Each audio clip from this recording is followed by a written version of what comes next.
दोस्तों, किसने हक दिया कि रामायण की कहानी के साथ इतनी गंदी से छेड़खानी की जाए और आपको बिल्कुल चेंज करके सिर्फ आपने रामायण के नाम से पैसा कमाना था, सिर्फ ऐसा था। क्यों हमेशा हिंदुओं के देवी देवताओं के साथ ही ऐसा मजाक होता है और उनके साथ चेंजेस होते हैं, और किसी धर्म के साथ आपका करने की हिम्मत क्यों नहीं होती है? हमेशा ही हिंदुओं के देवी देवताओं के साथ ही ऐसा क्यों होता है? आपने राम जी, सीता जी और हनुमान जी को ऐसा बना दिया और इस कैरेक्टर में उनके डायलॉग ऐसे बना दिए, तो बहुत चीज़ें चेंज कर दी। हिंदुओं के भगवान के साथ खिलवाड़ कब तक होता रहेगा और कोई कब तक आवाज़ क्यों नहीं उठाएगा? अब सबको आवाज़ उठानी चाहिए। ऐसी आदि पुरुष हमेशा बनती रहेगी। अगर आवाज़ नहीं उठाएगी तो ये फिर इनको रोक पाना बहुत ही मुश्किल होगा। फिर लगातार हिंदुओं के देवी देवताओं का मजाक ऐसे ही बनता रहेगा। दोस्तों, जो वाल्मीकि जी की रामायण थी, जो रामानंद सागर की रामायण थी, उसमें दिखता है, उसमें हर डायलॉग में जान थी और सब कुछ था। इसमें तो आपने सब कुछ चेंज कर दिया। यहाँ तक कि सब बच्चे को पता है कि जो रावण का लंका थी वो सोने की लंका थी, लेकिन इस बार आपने लंका बिल्कुल काली कर दी, पूरा अंधकार कर दिया। ऐसा लग रहा था कि कोयले की लंका बना दी।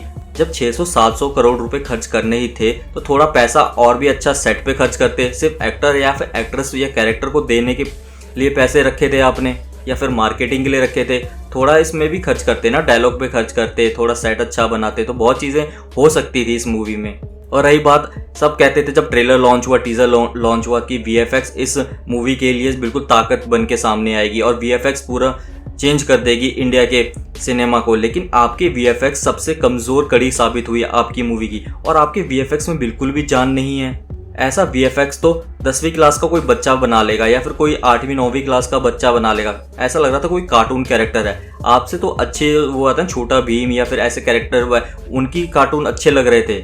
फिर आपने दिखाया पहले के रामायण में जब माता सीता राम जी के साथ वनवास में गई थी तो ऋषियों जैसी साड़ी पहन के गई थी। आपके रामायण में आपने सीता जी को सफ़ेद रंग की साड़ी पहना के वनवास में भेज दिया, तो और मॉडर्न जमाने के कपड़े भी पहनाए।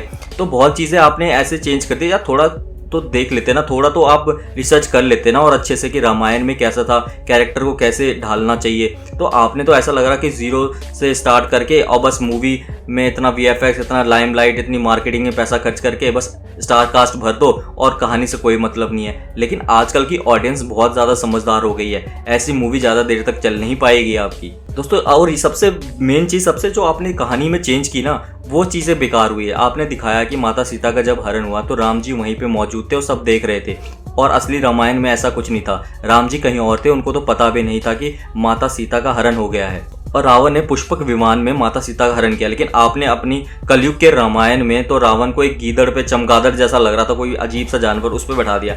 या माना रावण अत्याचारी था, बहुत सारे उन्होंने पाप किए, लेकिन वो ब्राह्मण था और राजा था और बहुत ज़्यादा उसमें ज्ञान भी था। तो रामायण में रावण को भी सही दिखाया। लेकिन आपने अपने रामायण में राम जी को लगता है कि लाइमलाइट से कम कर दिया और रावण को लाइमलाइट में बढ़ाने के लिए सारी कहानी रच डाली।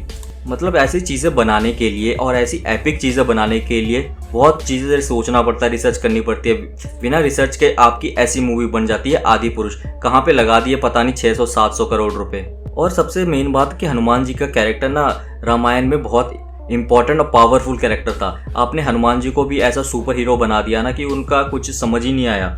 हनुमान जी जब संजीवनी बूटी का पहाड़ लेके आए तो आपने अपने उसमें दिखाया कि लक्ष्मण जी जैसे और भी योद्धा अगर घायल हों तो इसीलिए सारे वो पहाड़ का सब पूरा पहाड़ ले आए। लेकिन असलियत में ऐसा नहीं था। असलियत में हनुमान जी ना बहुत भोले थे, उनको ना संजीवनी बूटी के बारे में अंदाज़ा नहीं था, इसलिए पूरा पहाड़ ही ले आए वो, कि ताकि उसमें से ढूंढ और टाइम वेस्ट ना हो, उसमें से ढूंढ सकें। दोस्तों, पहले के रामायण में हनुमान जी जब सीता माता का अपहरण हो गया था, उन्हें लंका में अशोक वाटिका में मिलने गए थे तो हाथ जोड़ के नमस्कार किया अच्छे से। लेकिन आपके रामायण में हनुमान जी तो ऐसा लग रहा था कि मुगलों जैसा सलाम कर रहे हैं। तो बहुत चीज़ें आपने बिल्कुल चेंज कर डाली।